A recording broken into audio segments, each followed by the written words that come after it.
Hi guys, 18Dap here and welcome to the first match preview of the 2023-24 League 2 campaign. It's Doncaster Rovers versus Harrogate Town. Let's get the video started.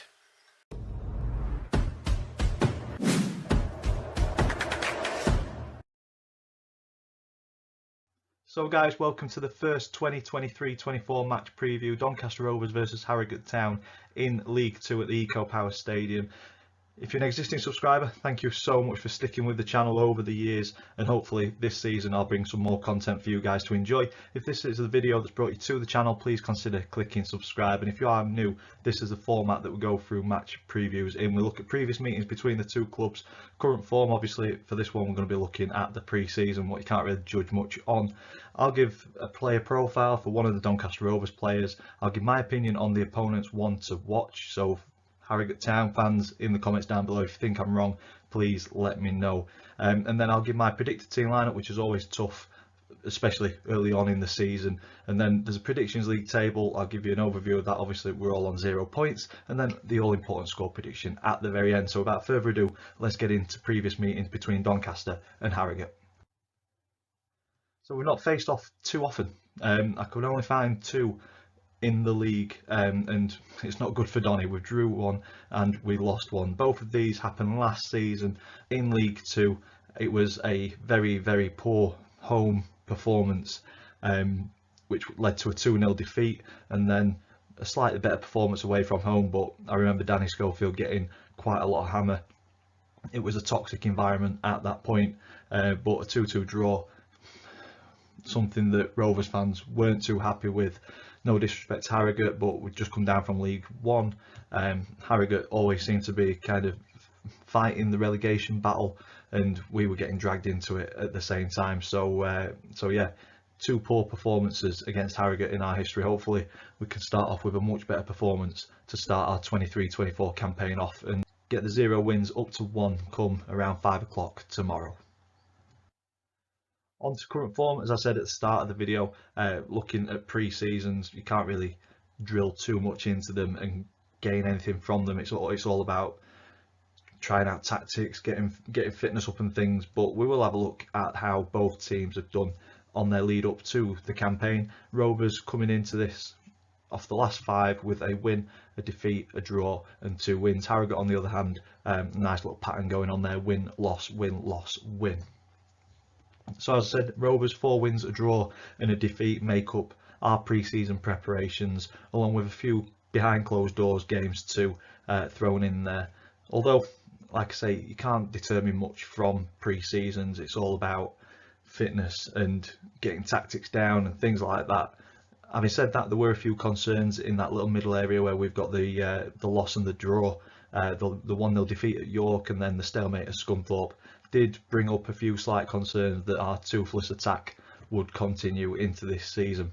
Good performances though after that, with 1-0 wins against Sheffield Wednesday and Port Vale at home, have lifted expectations and kind of eased the worries that kind of started with that defeat and draw. But pre-season, don't judge anything. You can have a really poor pre-season and do well during the season. You could absolutely smash pre-season and just fall off a cliff when the competitive football starts. So yeah, don't really want to kind of pull too much conclusions from our pre-season. It is a massive season for Grant McCann and Doncaster though. A lot of investment come in. I think the recruitment's been decent, so hopefully we can get off to a very good start against Harrogate. Harrogate have been hit and miss in their pre-season, but as I said with Donny, you can't really draw too many conclusions from it.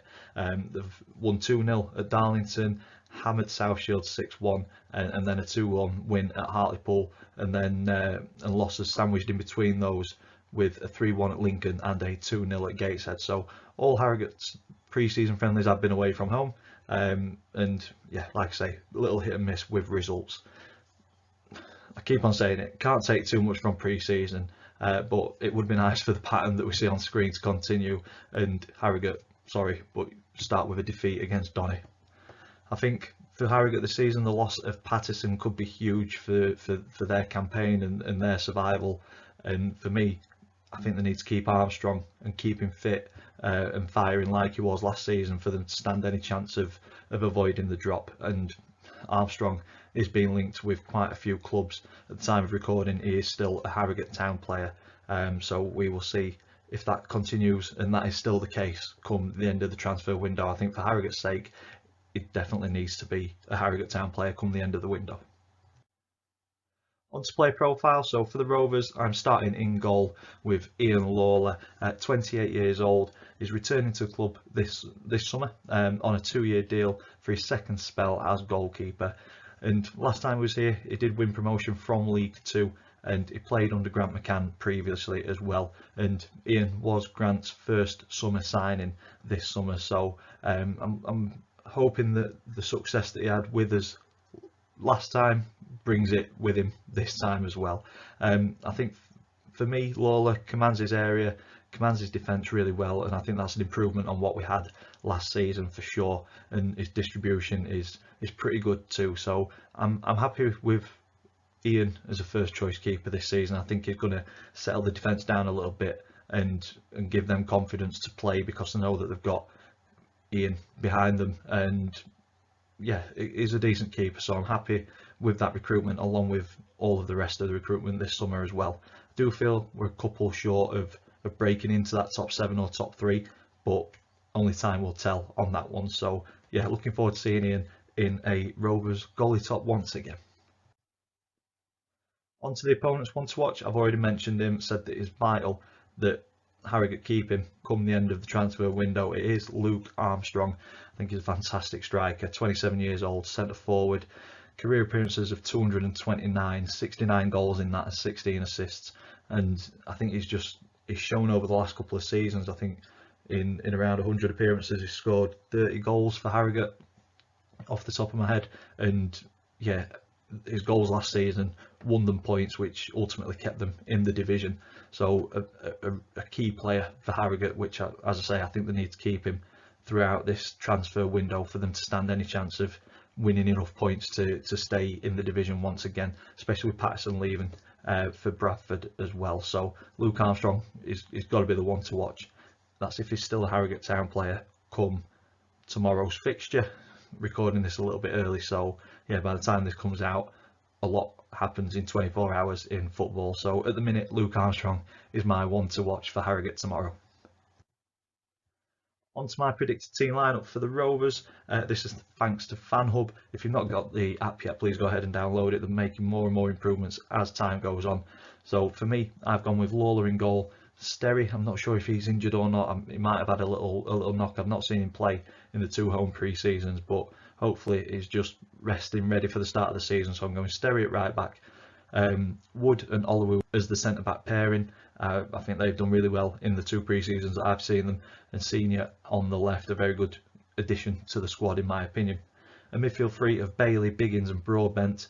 Molyneux on the right, Sotana on the left. I thought he looked fantastic when he came on against Port Vale, with Joe Ironside leading the line.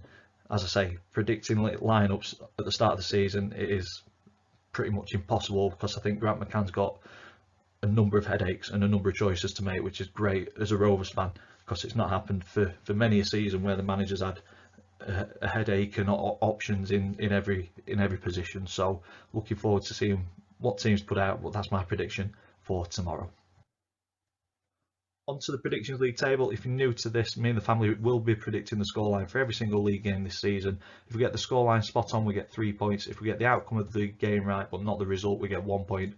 And if we get it completely wrong, we get no points. So at the start of the season, we're all obviously on 0 points, and all of us have won the trophy at some point since we've started this. Max and Chris shared the trophy last season, so it's up to me and my dad to try and knock them off their perch this season.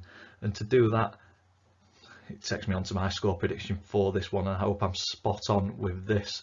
I'm hoping for a positive start for the Rovers. I think Harrogate may struggle this season, and hopefully we can start them on a loss and start our season on a victory. I'm going with Rovers 2, Harrogate 0. And that's where I'm going to leave this video. If you've enjoyed it, please stick a big thumbs up on it for us, please. Comments in the section down below. It's great to be back. If you're new, please subscribe to the channel so you don't miss any future content. And all that's left for me to say is thank you for watching, and I will see you in the next one.